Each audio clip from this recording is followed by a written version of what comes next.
Now we come to two interesting principles in Horace's Ars Poetica. Until now, Horace has spoken about how a poet should write. Now he begins discussing something equally important. What kinds of mistakes should a writer avoid? And, can a great writer ever make mistakes?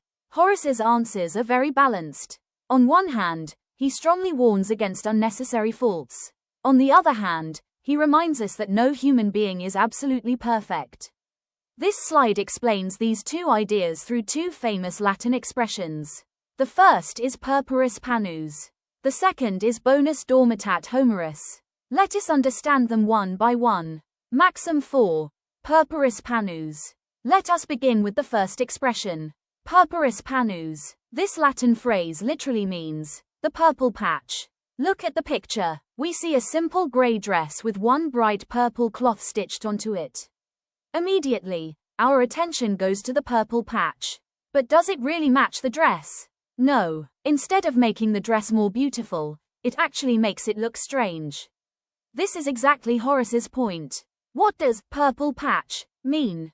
Horace uses this image to describe a common mistake made by writers. Sometimes a writer wants to impress readers. Instead of writing naturally, the writer suddenly inserts very grand, decorative, and complicated language. The passage may sound beautiful by itself, but it does not fit the rest of the work. It attracts attention for the wrong reason. Imagine a simple conversation between two village friends. Suddenly one of them begins speaking in extremely difficult philosophical language full of long Latin words.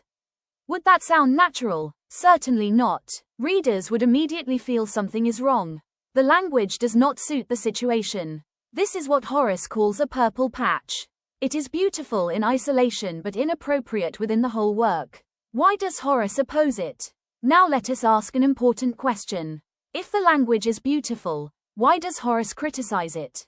Because Horace always values unity and appropriateness. Remember the principle of decorum that we studied earlier. Everything should suit the context.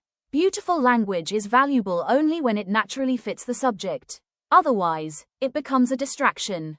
Imagine watching a serious historical film. Suddenly, without any reason, a scene filled with unnecessary visual effects appears simply to impress the audience.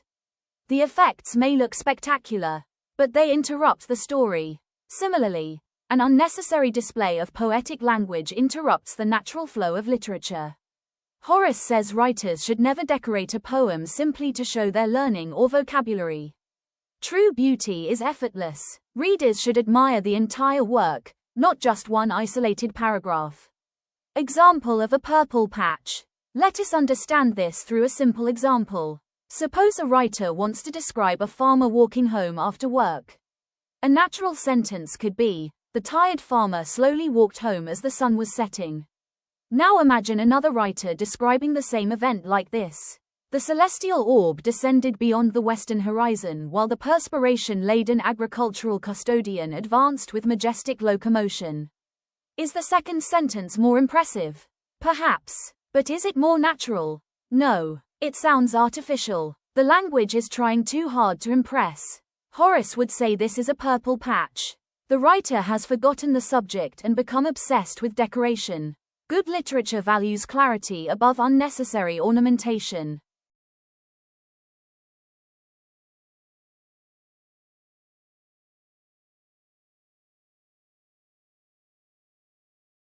Maxim 5. Bonus dormitat Homerus. Now let us move to the second maxim. The Latin phrase is bonus dormitat Homerus. It literally means, even the good Homer nods.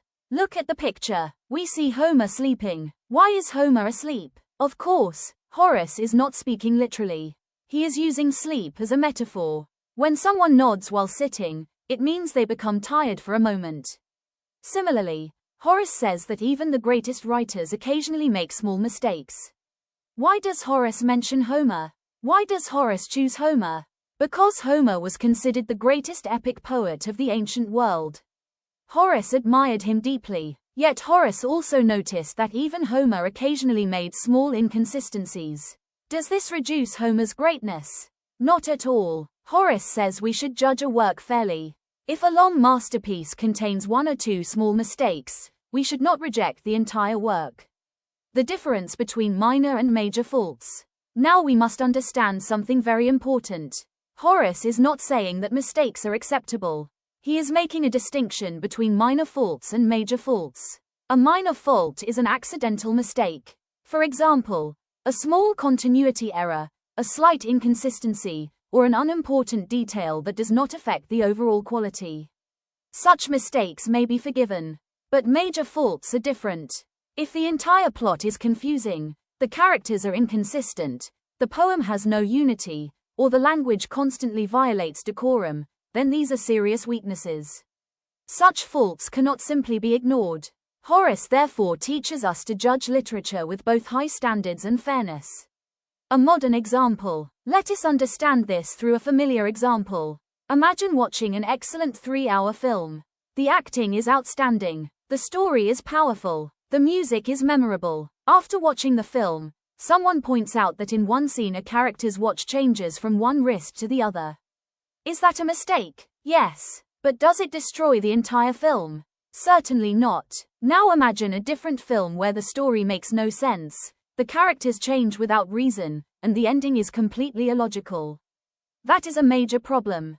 Horace says there is a big difference between these two situations.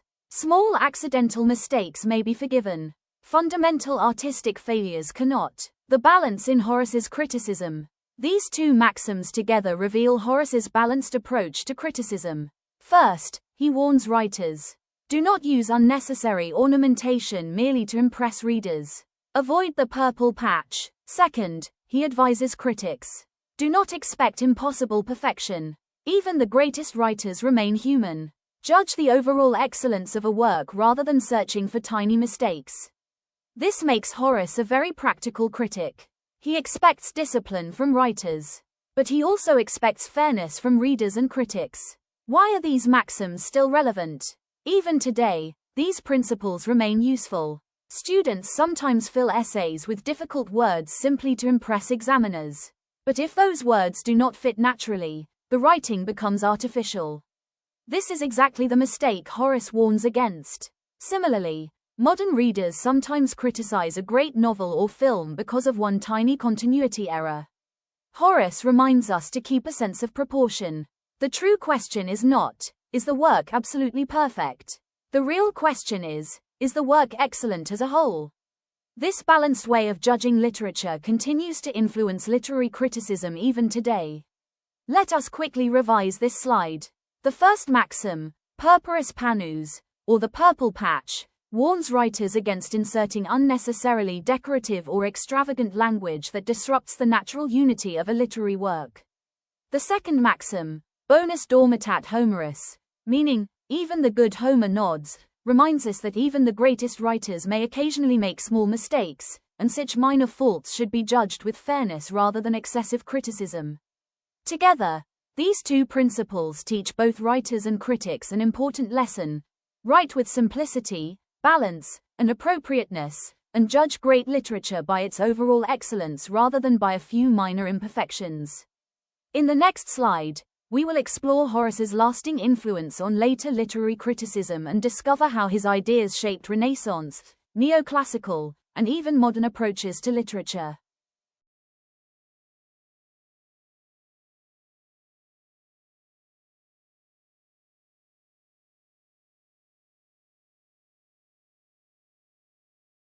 Now we come to a very interesting idea in Horace's literary criticism. Until now, Horace has mainly discussed how poems should be written. But in this slide, he goes one step further. He begins talking about the poet's personal life. Horace asks an important question. Can the way a person lives influence the kind of literature they create? His answer is, yes. Very much. According to Horace, the character of the writer eventually appears in the character of the writing. That is the central message of this slide. The title says, Life imitates art. A simpler way to understand it is, the way you live shapes the way you write. Let us understand this idea carefully. Understanding the slide, look at the two pictures. On the left side, we see a huge decorative pot overflowing with fruits. On the right side, we see a simple, elegant glass vase. These are not just decorative pictures. They represent two completely different lifestyles. The large overflowing pot represents excess, luxury, and lack of restraint. The simple glass vase represents simplicity, discipline, and moderation. Horace compares these two ways of living. The bloated epic. Let us first understand the left side. It is called the bloated epic. The word bloated means swollen, overfilled, or unnecessarily large. Imagine someone eating far more food than necessary. Their body becomes heavy and uncomfortable. Horace says literature can also become bloated. A poem may become unnecessarily long, filled with too many descriptions, too many unnecessary words, and too many exaggerated ideas. Instead of becoming beautiful, it becomes tiring. Horace disliked this kind of writing. The example of Furius. Now look at the example mentioned below.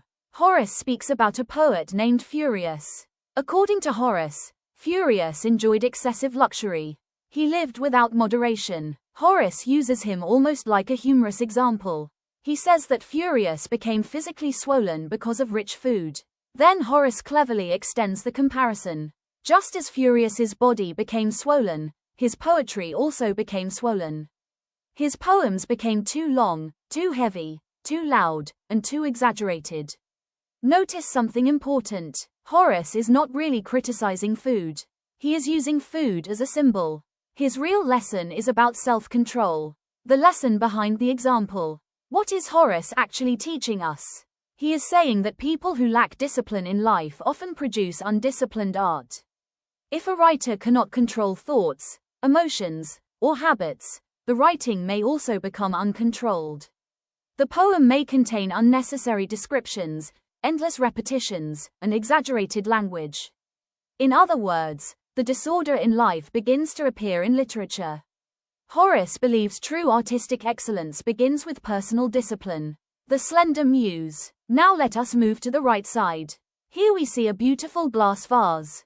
It is simple. It is elegant. It is not overloaded with decoration. This represents what Horace calls the slender muse. The word slender means graceful, light, balanced, and refined. Horace believed that great poetry should resemble this vase. Simple, carefully shaped, and perfectly balanced. Beauty does not come from excess. Beauty comes from proportion.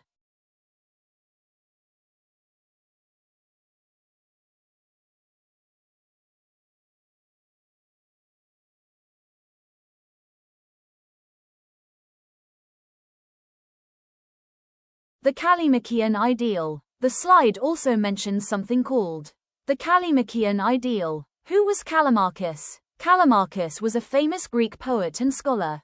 He believed that quality is more important than quantity. Instead of writing huge poems, he preferred shorter, carefully polished works. Horace admired this approach. He believed that writers should spend time refining their work instead of simply producing more pages. His idea was, write less if necessary, but write better. A beautiful comparison. Let us compare the two sides. The left side represents quantity without quality. The right side represents quality without unnecessary quantity. Imagine two students writing an essay. The first student writes 20 pages. But the essay contains repetition, unnecessary words, and confusing ideas. The second student writes only 8 pages. Every sentence is meaningful. Every paragraph has a purpose. Which essay would impress the examiner?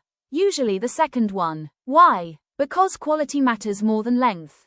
This is exactly Horace's principle. Modern example. We can also understand this through cinema. Imagine 2 films. The first film lasts 4 hours. Many scenes are unnecessary. Characters repeat the same ideas again and again. Viewers become tired. Now imagine another film lasting only 2 hours. Every scene moves the story forward. Every dialogue has meaning. The audience remains interested from beginning to end. Which film demonstrates better craftsmanship? Usually the shorter, more disciplined one. Horace would certainly appreciate that kind of artistic discipline. Life shapes art. Now let us return to the title. Life imitates art. What does Horace really mean? He believes that a disciplined life usually produces disciplined writing. A thoughtful person often produces thoughtful literature. A careless person often produces careless writing. This does not mean every writer must live exactly the same kind of life. Instead, Horace emphasizes qualities such as moderation, self-control, careful thinking, and refinement. These personal virtues naturally appear in artistic creation. The poem becomes a reflection of the poet. Connection with earlier ideas. Notice how this slide connects with everything we have already studied. Earlier, Horace spoke about unity, decorum, careful revision, avoiding unnecessary ornament, patient craftsmanship. Now he explains where all these qualities begin. They begin inside the writer. Before producing disciplined literature, one must develop disciplined habits. For Horace, great literature is not produced by accident. It grows from a disciplined mind and a balanced life. Why is this idea still relevant? Even today, this principle remains meaningful. Whether someone is a novelist, teacher, scientist, musician, or filmmaker, good work usually reflects good habits. People who are patient, organized, and thoughtful often produce work of higher quality. Horace reminds us that success in art is not only about talent. It is also about character. A beautiful work often begins with a well-disciplined creator. Let us quickly revise this slide. Horace teaches that a writer's personal life influences the quality of their literature. Through the example of Furious, he warns against excess, showing that an undisciplined lifestyle can produce bloated, exaggerated, and overly long writing. By contrast, the Callimachian ideal encourages a simple, disciplined life that results in refined, polished, and carefully crafted poetry. The central lesson is that great literature grows from moderation, self-control, and careful craftsmanship, because the character of the artist is ultimately reflected in the character of the art. In the next slide, we will examine Horace's enduring legacy and see how his principles influenced Renaissance humanists, neoclassical critics, and later literary traditions across Europe.